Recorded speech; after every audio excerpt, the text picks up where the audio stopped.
एकदा का लग्न सराई चालू झाली की दर आठवड्याला एकतरी लग्न अटेंड करायला लागतंच. या मुलांकडून अक्षता घेतल्या. अरूची आठवण आली. त्याला इतकं आवडतं ना या तांदळांशी खेळायला.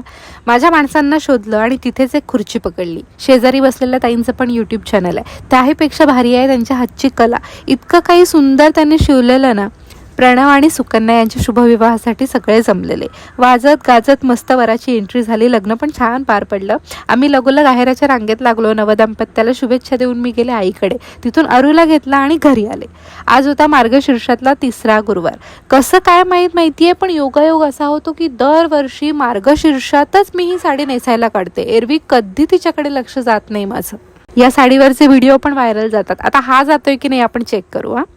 लक्ष्मी माते, माय, जे कोणी माझे व्हिडिओ आनंदाने पाहतात ना त्यांना सगळ्यांना सुख दे. जे रेग्युलर कमेंट करतात त्यांना समाधान लाभू दे. जे व्हिडिओ लाईक करतात, शेअर करतात त्यांना शांती दे ग माय. ज्यांनी ऑलरेडी सबस्क्राईब केलंय त्यांना आरोग्य लाभू दे. आणि जे आता लगेच सबस्क्राईब करतील त्यांना ऐश्वर्य लाभू दे. थँक्यू. ओम ह्रीम श्री लक्ष्मीभ्यो नमः.